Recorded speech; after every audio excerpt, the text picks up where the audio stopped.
Hello मेरे प्यारे दोस्तों, यह कहानी कैसी तेरी मोहब्बत पार्ट 4 है। चलिए हम इस कहानी में आगे बढ़ते हैं। अभय ऑफिस जाने के लिए रेडी हो रहा था। उसने 3 पीस बिजनेस सूट पहन रखा था। हमेशा की तरह चेहरा सर्द और सख्त था, लेकिन पर्सनैलिटी दमदार थी। वह सीढ़ियों से नीचे आया तो हॉल में लकी उसका इंतजार कर रहा था। लकी के भी चेहरे पर कोई भाव नहीं थी, कठोर और सख्त, लेकिन वो दिखने में बहुत स्मार्ट लग रहा था। अभय को यदि ऑफिस जाना होता तो अक्सर उसे विनीत ले जाता, लेकिन आज लकी था। इसका मतलब था कि आज ऑफिस नहीं, वह कहीं और जा रहा है। लकी उसके लिए कार का दरवाजा खोलता है। अभय अंदर जाकर वह अपनी सीट पर सिर टिकाकर आंखें बंद कर लेता है। लकी एक नज़र सामने लगे मिरर से अभय को देखता है और वह समझ जाता है कि उसके बॉस की नींद पूरी नहीं हुई है। वह कार आगे बढ़ाता है और मुंबई के एक एरिया में जाकर उनकी कार रुकती है, जहां एक छोटी सी कॉलोनी थी। यह कॉलोनी अभय ने ही बसाई थी। यहाँ जो भी लोग बसे हैं वह अभय के लिए बिना सोचे समझे जान तक दे सकते हैं। अभय उनके और उनके पूरे परिवार का हर तरीके का खर्चा उठाता है। अभय की कार जैसे ही उस कॉलोनी में एंटर करती है, सभी सतर्क हो जाते हैं। वे समझ जाते हैं कि उनका बॉस किसी खास काम के लिए आया है। जैसे वो कार से निकलता है, सभी उसके पैरों में गिरने लगते हैं, जैसे कि वह उनका भगवान हो। चाहे मर्द चाहे औरत, सभी खुश थे अपने सामने अपने भगवान को देखकर। लकी ने सबको पीछे हटने को कहा, लेकिन वे अपने भगवान को देखकर पीछे हटने को रेडी नहीं थे। तब अभय अपनी सर्द आवाज में बोला, कितनी बार आप लोगों से कहा है, मेरे सामने ऐसे झुका मत कीजिए। सभी अपनी नजरें झुका लेते हैं। तभी एक बूढ़ी औरत उसके पास आकर कहती है, अपने भगवान के पास हमारा झुकना कर्तव्य है, और तुम जो हमारे लिए करते हो उसके लिए हम जीवन भर अपना सिर झुकाए रख सकते हैं। अभय कुछ नहीं कहता। वह जानता था कि इन्हें समझाना इम्पॉसिबल है। वह जब भी यहाँ आता, ये लोग उसके सामने ऐसे ही सिर झुकाए रहते। मना करने के बावजूद भी वह वहाँ से निकलता है, सीधे वहाँ गया जिसके लिए वह आया था। लकी एक कमरे का दरवाजा खोलता है और अभय उसके अंदर दाखिल होता है। वहाँ एक चेयर पर 25 से 26 साल का लड़का बैठा था, जिसके हाथ पैर बंधे हुए थे। चेहरे और शरीर पर चोट के निशान थे। यह वही लड़का था जिसने अभय के प्रोडक्ट पर गलत कमेंट किया था और साथ में वीडियो भी बनाई थी। अभय के चेहरे पर मास्क था। वह लड़का उसे देखकर छटपटाने लगता है और वह पूरी कोशिश करता है खुद को आज़ाद करने के लिए, लेकिन वह नाकाम हो जाता है। अब अभय उसके सामने अपने पैरों पर पैर रखकर बैठता है। उसकी हेजल आंखें सर्द थी और वह सर्द लहजे में पूछता है, किसके कहने पर तुमने कमेंट किया था और कितने पैसे मिले थे तुम्हें? सवाल पूछकर अभय चुप हो गया। तभी लकी ने कहा, बॉस अपना सवाल रिपीट नहीं करते, सीधा ना जवाब देने वालों को ठोक दिया जाता है। लकी की बात सुनकर लड़के के चेहरे पर डर छा गया था। उसका गला सूखने लगा। वह अटकते हुए बोला, वह मुझे कपूर कंपनी में बुलाया गया था। वहीं मुझसे कहा गया था कि आपकी प्रोडक्ट पर फर्जी वीडियो बनाकर सोशल मीडिया पर डालूं और गलत कमेंट करूं। इसके लिए मुझे अच्छी खासी रकम मिली थी। मैं भी जल्द पॉपुलर होने के लिए उनकी बातों में आ गया। मुझे माफ़ कर दीजिए सर, फिर मैं ऐसी कोई गलती नहीं करूँगा। यह सुनकर अभय की आंखों में अंगारे की तरह आग जल उठी। वह लड़के के जबड़े को कसकर पकड़ते हुए अपनी दांत पीसते हुए सर्द लहजे में बोला, कुछ पैसों के लिए तूने अपना जमीर बेच दिया और अब मुझसे माफी मांग रहा है? अभय सिंह राणा अपने दुश्मनों पर रहम नहीं करता, खासकर उन जैसे गिरे हुए लोगों पर जो चंद पैसों के लिए अपनी आत्मा तक बेच डालते हैं। तुम्हें जीने का कोई हक नहीं है। लड़का कांपते हुए गिड़गिड़ाने लगा, माफ कर दीजिए सर, प्लीज माफ कर दीजिए, एक मौका दीजिए, मैं अपनी गलती सुधारना चाहता हूँ।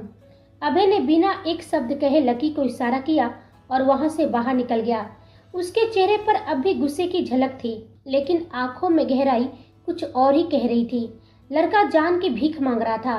तभी लकी ठंडी आवाज में बोला, ठीक है, एक आखिरी मौका। अब तुम्हें क्या करना है मैं बताऊंगा। जैसा कहूंगा वैसा ही करना, वरना अंजाम जानते हो। लड़का कांपते आवाज में बोला, ठीक है, जो कहेंगे मैं करूंगा, बस मेरी जान बख्श दीजिए। लकी के होठों पर एक हल्की रहस्यमयी मुस्कान तैर गई। इधर दूसरी ओर आध्या जल्दी जल्दी घर से निकली थी। काव्या ने उसे अर्जेंट फोन करके पार्क में बुलाया था। वह तेजी से भागती हुई पार्क पहुंची, जहां उसकी 3 फ्रेंड उसका इंतजार कर रही थी। उसने आधे घंटे का सफर सिर्फ 15 मिनट में तय कर लिया था। उसका चेहरा लाल था, सांसें तेज थी। भागते हुए भी उसके चेहरे पर एक मासूम सी खूबसूरती छाई हुई थी। नीलू ने मुस्कुराते हुए कहा, लो आ गई हमारी अधिराध्या। काव्या ने हंसते हुए पानी की बोतल उसकी तरफ बढ़ाई। आध्या ने बोतल लेकर पिया, बिल्कुल बच्चों की तरह। कुछ पानी उसके होठों से बहकर उसकी गर्दन और कपड़े पर गिरने लगा। उसी वक्त पास से अभय की कार गुजर रही थी। अभय पिछली सीट पर अपनी आंखें मूंदे बैठा था। अचानक ब्रेक लगा तो उसकी आंखें खुल गई। कार चलाना भूल गए हो क्या लकी? वह झुंझुलाया। सॉरी बॉस, आगे एक कुत्ता आ गया था, लकी बोला। अभय की निगाहें अपने फोन पर गई जहां रंजन ने उसकी आज की अपॉइंटमेंट की लिस्ट भेजी थी, लेकिन तभी उसकी नजर खिड़की से बाहर पार्क की ओर चली गई और वह वहीं ठहर गई।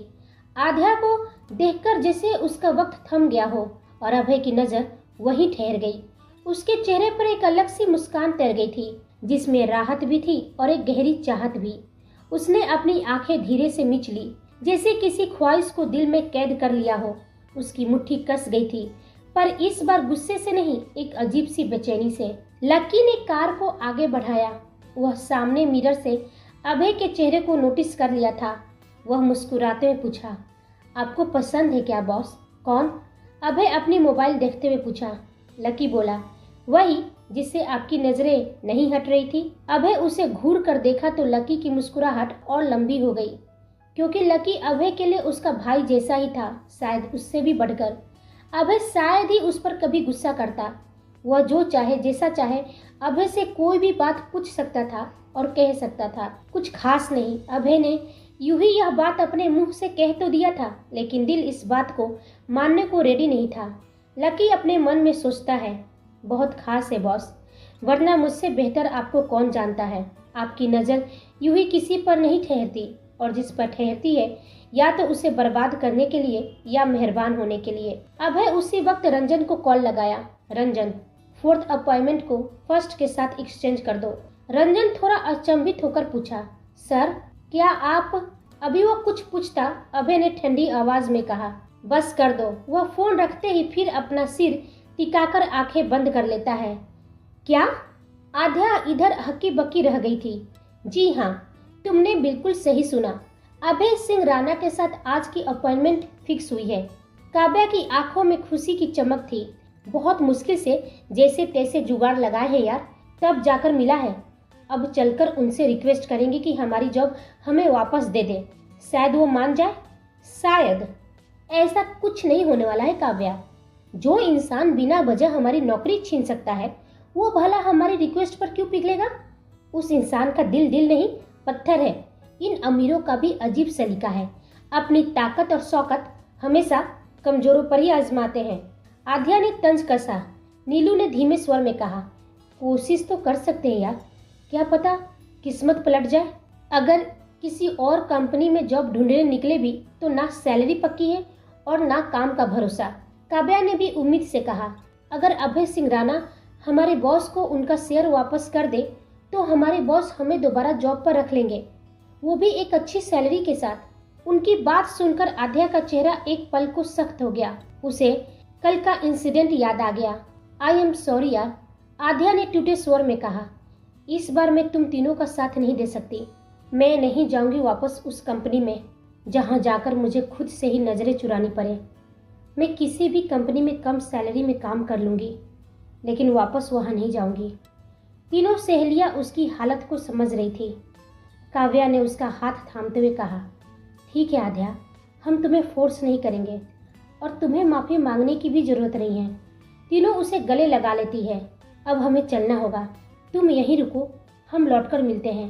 वह तीनों आगे बढ़ जाती है। आध्या वही बेंच पर बैठी रह गई। उसकी आंखें धुंधली थी, दिल भारी।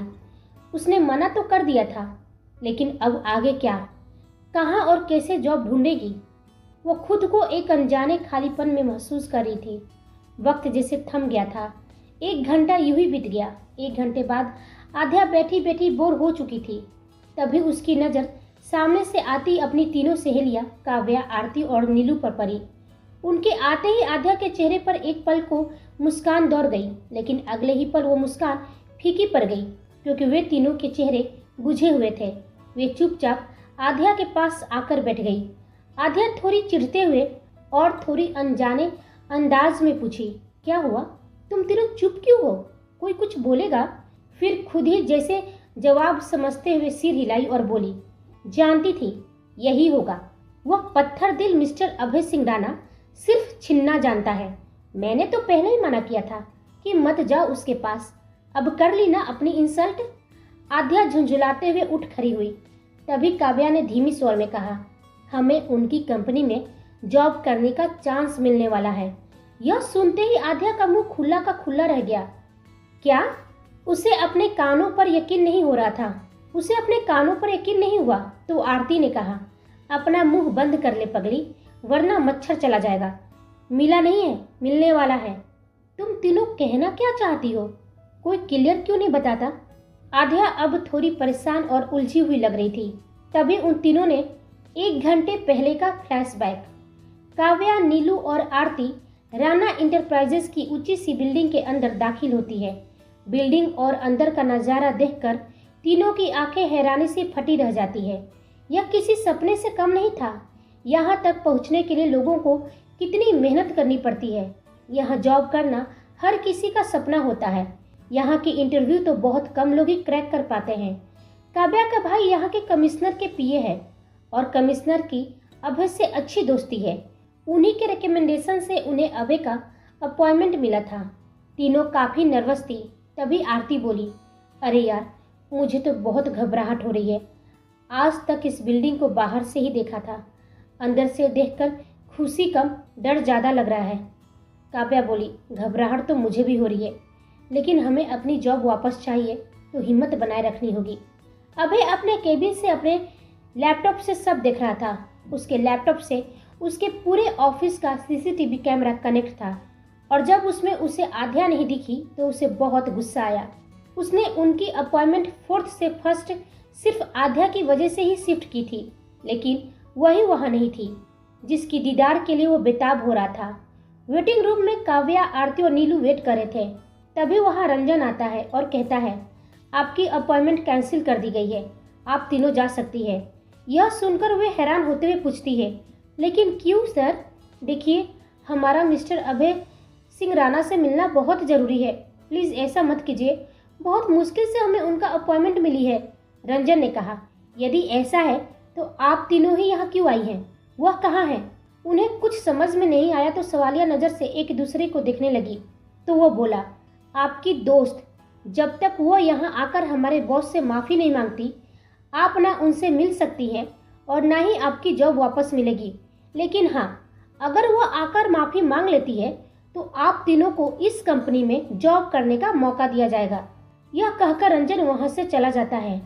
राणा इंटरप्राइजेज में हमें जॉब करने का चांस मिलेगा, यह सुनकर वो तीनों बहुत खुश हो गई। लेकिन पहले आध्या को माफ़ी मांगनी पड़ेगी। लेकिन किस बात की माफ़ी? वे कुछ पूछती तब तक रंजन वहाँ से जा चुका था। यह सोचकर ही वो मायूस हो गई थी। Flashback and. यह सुनकर आध्या एक पल के लिए स्तब्ध रह गई, जैसे किसी ने उसकी सांसें रोक दी हो। उसने खुद को झटका और गुस्से से बोली, मैं माफ़ी मांगू? और वो भी उससे? किस बात के लिए? काव्या ने कहा, यही तो हम तीनों पूरे रास्ते सोचते आ रहे हैं। आखिर तुझे ही माफ़ी क्यों मांगनी है?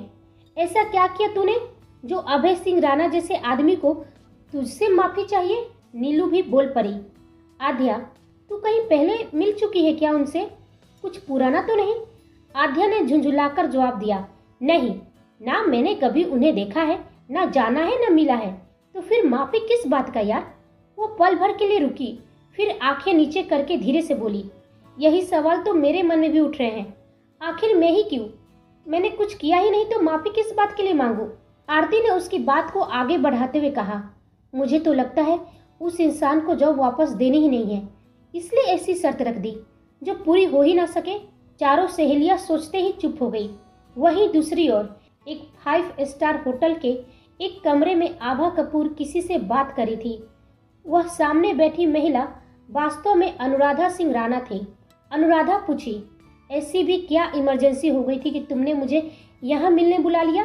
क्या तुम्हें मालूम नहीं है कि यदि किसी को भनक भी लग गई कि हम आपस में मिलते हैं तो इसका अंजाम क्या होगा जानती हो ना? तो आभा बोली, मालूम है भाभी, सब मालूम है। तो फिर क्यों बुलाया आभा? तो वह बोली, भाभी मुझे आपकी हेल्प चाहिए, एक आप ही है जिससे मुझे मदद की उम्मीद है। अनुराधा जी थोड़ी झिझकते हुए पूछी, क्या हो गया? बोलो, राकेश ने फिर से तुम्हें परेशान किया क्या? उसने फिर से तुम पर हाथ उठाया? आभा एक लंबी गहरी सांस लेते हुए बोली, अब तो आदत सी हो गई है भाभी, लेकिन फिलहाल मुझे कुछ और चाहिए आपसे। आभा को बोलने में बहुत संकोच हो रहा था। वह कुछ देर ऐसे ही चुप रही तो अनुराधा जी बोली, तो बोलो ना, चुप क्यों हो गई? क्या चाहिए? आभा बोली, भाभी मुझे 100 करोड़ चाहिए। जैसे ही आभा ने कहा, अनुराधा जी हैरान रह गई। उनकी आंखें आश्चर्य से फैल गई और सिर चकराने लगा। वह बोली, क्या कहा तुमने? 100 करोड़? मजाक कर रही हो क्या? जो मुंह में आया बोल दिया, कुछ तो सोच समझ कर बोला करो। अनुराधा जी वहीं बेड पर बैठ गई तो आभा बोली, राकेश को चुनाव के लिए फंड चाहिए भाभी। ओ, तो ऐसी बात है, और वो फंड उसे तुमसे चाहिए। घुमा फिराकर बात क्यों कर रही हो? सीधे सीधे कहो ना, उसे फंड राणा फैमिली से चाहिए। उसे मालूम है कि तुम उसे कहां से ला कर दोगी। छोड़ क्यों नहीं देती हो उसे? 10 लाख तक की बात तो ठीक थी आभा, लेकिन 100 crore? Have you lost your mind? ये कोई मामूली सी रकम नहीं है, मैं कहां से लाऊंगी? आभा की नजरें झुक गई थी और वह धीमी स्वर में बोली, हमारी फैमिली के लिए तो यह मामूली सी रकम है भाभी, प्लीज मेरी मदद कर दीजिए। अगर मैंने उसे पैसे नहीं दिए तो वह कहते कहते आभा चुप हो गई और रोने लगी। अनुराधा जी उसकी हालत को समझती थी। उन्होंने गहरी सांस ली और धीरे से कहा, तुम्हारी सिचुएशन समझती हूँ आभा, लेकिन 100 करोड़ जैसी बड़ी रकम मेरे पास नहीं है, और तुम जानती हो कि कंपनी से पैसे निकालने के लिए पापा जी या अभय किसी एक का सिग्नेचर होना जरूरी है। क्या कहूंगी उनसे कि मुझे 100 करोड़ क्यों चाहिए? तुम जानती हो कि मुझसे झूठ नहीं बोला जाएगा, उन्हें मुझे सब सच बताना पड़ेगा, और उसके बाद अंजाम क्या होगा शायद तुमसे बेहतर कोई नहीं जानता। थोड़ी रुककर वो फिर बोली, फिर भी मैं किसी तरह अनुराग जी से बात करूंगी। 100 करोड़ का वादा तो नहीं करती, लेकिन जितना हो सके तुम्हारी मदद करने की कोशिश करूंगी, लेकिन याद रखना यह मेरी आखिरी मदद होगी। वह उठकर जाने लगी, फिर पलटी और बोली, जाते जाते एक सलाह देती हूँ आभा, या तो तुम राकेश को छोड़ दो या फिर उसे समझाओ। अब उसके सामने ओमकार राणा नहीं, अभय सिंह राणा है, और अभय को तुमसे बेहतर कोई नहीं जानता। अगर उसे किसी को बर्बाद करना हो तो दुनिया की कोई ताकत उसे रोक नहीं सकती, और राकेश को बर्बाद करने की उसने कसम खा रखी है। तुम नहीं जानती, उसकी सर्द आंखें और शांत चेहरे से डर लगता है। वह कुछ नहीं भूला है, वह किसी को माफ नहीं किया है। आभा भी बोली, भूली तो मैं भी नहीं हूँ भाभी, कुछ भी नहीं। उसके ऐसे कहने से दोनों कुछ देर तक यूं ही एक दूसरे को देखते रहे, जैसे कि दोनों की आंखों में अतीत की कुछ परछाइयां गुजर रही हो। अनुराधा जी बोली, प्लीज आगे से मुझसे कांटेक्ट करने की कोशिश मत करना, मैं तुम्हारे अकाउंट में पैसे ट्रांसफर करवा दूंगी। अनुराधा जी कमरे से निकल गई और आभा की आंखों से आंसू चुपचाप बहते रहे, जो उसने बहुत मुश्किल से संभाल कर रखा था। इधर पार्क में चारों दोस्त खामोश बैठी हुई थी। तभी नीलू बोली, इसका मतलब हमें हमारा जॉब वापस नहीं मिलने वाला। एक उम्मीद थी कि शायद मिस्टर अभय सिंह राणा से बात करेंगे तो वह मान जाएंगे। आरती बोली, आध्या एक बार फिर सोच ले, बस एक छोटा सा सॉरी ही बोलना है, फिर हम चारों को अपनी जॉब मिल जाएगी। सॉरी, आध्या ने सख्त आवाज में कहा, मैं यह नहीं कर सकती हूँ। यदि मेरी कोई गलती होती तो मैं उस इंसान के पास जाकर 100 बार सॉरी बोल देती, लेकिन मुझे मेरी गलती ही नहीं मालूम है, और मुझे तो यह भी नहीं मालूम है कि वह ऐसा क्यों चाहता है। यदि उसे अपना ईगो सेटिस्फाइड करना है तो मैं नहीं कर सकती हूँ, मैं उससे कभी माफी नहीं मांगूंगी। काव्या, आरती और नीलू का चेहरा उतर गया था। वे तीनों अच्छी तरह से जानती थी कि आध्या बिना गलती के झुकने वालों में से नहीं थी। तभी आध्या का फोन बजा। स्क्रीन पर घर से कॉल लिखा था। उसने झट से कॉल उठाया और दूसरी तरफ से कुछ सुनते ही उसका चेहरा घबराहट से भर गया। वह बोली, मैं आ रही हूँ, वह घबराई हुई आवाज में बोली। तो काव्या तुरंत पूछ बैठी, क्या हुआ आध्या, सब ठीक तो है ना? मुझे घर जाना होगा काव्या, आध्या ने जल्दी में कहा। दादी बेहोश हो गई है, क्या तुम मुझे घर छोड़ दोगी? इसमें कोई पूछने की बात है? काव्या तुरंत रेडी हो गई। आरती, नीलू, तुम दोनों यहीं रुको, मैं आध्या को उसके घर छोड़कर आती हूँ। घर पहुँचते ही आध्या लगभग चिल्लाते हुए अंदर भागी। दादी, वे सीधे उनके कमरे में पहुंची जहां दादी बिस्तर पर लेटी हुई थी, लेकिन अब वह होश में थी। आध्या झट से उनके सीने से लग गई। दादी, आप ठीक है ना? हाँ मेरी बच्ची, अब मैं ठीक हूँ, दादी ने धीमे से उसके बाल को सहलाते हुए कही। मिली पास में ही खड़ी थी। उसने कहा, अभी थोड़ी देर पहले ही दादी को होश आया दी। कमरे में सुलेखा और मोहित भी थे, लेकिन उनके चेहरे पर कोई भाव नहीं थे। आप आराम कीजिए दादी, आप बेड से क्यों उठ रही हैं? आध्या धीरे से उन्हें उठते हुए सहारा दिया। लेकिन आप बेहोश कैसे हो गई? मुझे लगता है हमें डॉक्टर के पास चलना चाहिए, मैं कोई रिस्क नहीं लेना चाहती। इतना सुनते ही सुलेखा की तियोरियां चढ़ गई। उसने गुस्से से दांत पीसते हुए कहा, ये दादी की बच्ची। सुनते ही आध्या ने उन्हें हैरानी से देखा। मर नहीं गई है तेरी दादी जो तू इतना मरे जा रही है? और क्या कहा? डॉक्टर के पास ले जाएगी? कैसे ले जाएगी? इलाज के लिए पैसे कहाँ से लाएगी जब तेरी जॉब भी चली गई है? यह सुनते ही आध्या का चेहरा सफेद पड़ गया। उसके हाथ कांपने लगे। तेरी जॉब? दादी भी चौंक कर उसकी ओर देखने लगी। क्या मतलब है इसका आध्या? आध्या की आंखें छलक पड़ी। कुछ बोल पाती उससे पहले ही मोहित बोल पड़ा। देखा मम्मी, मैंने कहा था ना इसकी जॉब चली गई है। सुबह ही इसके ऑफिस से मुझे कॉल आया था, वहीं से मालूम चला है। और सिर्फ इसकी ही नहीं, मोहित ने आगे जोड़ा, इसके साथ इसकी तीनों सहेलियां भी निकाली गई है। मालूम नहीं चारों ने ऐसा क्या कर डाला जिसकी वजह से इन्हें जॉब से निकाला गया है। मोहित की आंखों में एक सातिर चमक थी और वो आध्या की ओर देखकर धीमे से मुस्कुरा रहा था, मानो उसके अंजाम की खुशी मना रहा हो।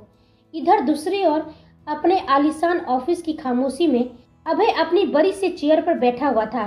सामने की खिड़की से आती सुनहरी धूप उसके चेहरे की सख्ती को और उभा रही थी। उसकी मुट्ठियां भिंची हुई थी, आंखें गुस्से से लाल, जैसे किसी ने उसकी दुनिया में हलचल मचा दी हो। और वह हलचल मचाने वाली हमारी आध्या ही है। रंजन सिर झुकाए खड़ा था, अपने बॉस के हर मूड से वाकिफ था, लेकिन आज अभय के चेहरे पर एक अजीब सी बेचैनी देख रहा था जो उसने पहले कभी नहीं देखी थी। आखिर ऐसी क्या बात है उस लड़की में? रंजन मन ही मन सोच रहा था।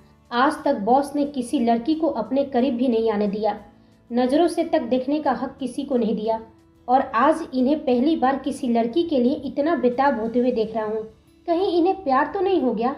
यदि ऐसा है तो भगवान उस लड़की को बचा लो। अभय का चेहरा अचानक से बदल गया। गुस्से की जगह अब हल्की सी मुस्कान थी, एक अजीब सी सर्द मुस्कान, लेकिन उसकी आंखें अब भी बर्फ जैसी ठंडी थी। नॉट बैड माई लिटिल परी, उसने धीमे से कहा।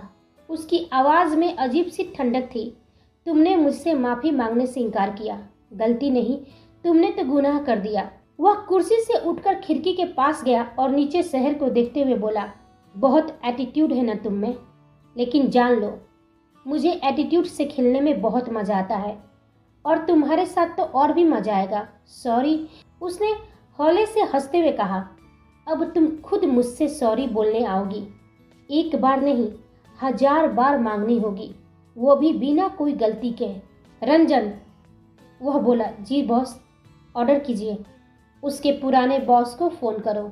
आध्या के घर के अंदर एक अलग ही तूफान आया हुआ था। वह कांपती सी आवाज में बोली, चाची, मैं सच में बताने वाली थी बस। लेकिन उसकी बात पूरी होने से पहले ही एक तेज थप्पड़ सुलेखा ने उसके गाल पर जोर से जड़ दिया। चुप, एकदम चुप। उनकी आंखों में नफरत की आग थी। कब बताती? हाँ बोल, कब? आध्या की नजरें जमीन पर गिरी हुई थी और आंखों से उसके झरझर आंसू बह रहे थे। हर एक शब्द जो उसके खिलाफ बोला गया उसकी आत्मा में छेद कर रहा था। अपनी माँ की तरह ही निकली तू भी, सुलेखा ने जहर उगलते हुए कहा। ऐसा क्या कर दिया ऑफिस में जो निकाल दी गई, और ऊपर से हमें मुंह दिखाने भी चली आई? दादी ने कांपती आवाज में टोका। बस कर सुलेखा, बच्ची है, फिर से कहीं नौकरी कर लेगी। भगवान पर भरोसा रख, उसे नौकरी मिल जाएगी। सुलेखा ने उस पर हंसते हुए कहा। कहाँ मिलेगी नौकरी? इतने दिन से तो ये नौकरी ही ढूंढ रही होगी ना। पता नहीं कौन सी मनहूस घड़ी थी जब यह हमारी जिंदगी में आई। माँ तो किसी और के साथ भाग गई, बाप जाकर कहीं सुसाइड कर लिया, और भाई वो भी इसे छोड़कर चला गया। और ये महारानी हमारे पल्ले बंध गई। हर एक लफ्ज जैसे किसी तेज छुरी की तरह आध्या के दिल को चीर रहा था। दादी और मिली की भी आंखों में पानी भर आई थी, लेकिन वो खामोश थे। वो चाह कर भी आध्या का साथ नहीं दे सकते थे, लेकिन आध्या की आंखें सूख नहीं रही थी। उसकी जुबान खामोश थी, मगर उसकी खामोशी में ही उसके टूटे हुए दिल में उठ रहे दर्द की चीख थी। सुलेखा फिर बरसते हुए बोली, मैंने पहले ही साफ कहा था, अगर तुझे इस घर में रहना है तो हर महीने पैसे लाकर देने होंगे, चाहे तू जहां से ला, वरना यहाँ रहने का हक तुझे नहीं है। सुलेखा के लहजे में नफरत थी और तभी सुलेखा ने गुस्से में आध्या का हाथ पकड़ा और उसे घर के दरवाजे तक खींचते हुए बाहर धक्का दे दिया। आध्या गिरते गिरते बच गई, क्योंकि उसने खुद को संभाल लिया था। पहले ला अपनी सैलरी, फिर तुझे मिलेगी इस घर में अंदर आने की एंट्री। आध्या वही खड़ी दरवाजे पर बेबस और टूटी हुई सुलेखा को देख रही थी, लेकिन उसको थोड़ी सी भी रहम नहीं आई और उसने तेज आवाज के साथ दरवाजा बंद कर दिया। क्या होगा कहानी में आगे? क्या आध्या अभय के सामने झुकेगी? क्या था अभय का अगला प्लान आध्या को अपने सामने झुकाने की? कैसी होगी इनकी मोहब्बत की शुरुआत? जो नई नई एहसास ने अभी दस्तक दिया था उनके दिल पर, क्या वो नफरत की आग में जलकर खाक हो जाएगी? यह हम सब जानेंगे अगले भाग में। तब तक आप हमारे चैनल के साथ बने रहिए। लाइक, शेयर, कमेंट और सब्सक्राइब करना बिल्कुल ना भूलें। आप सभी को मेरी कहानी सुनने के लिए धन्यवाद।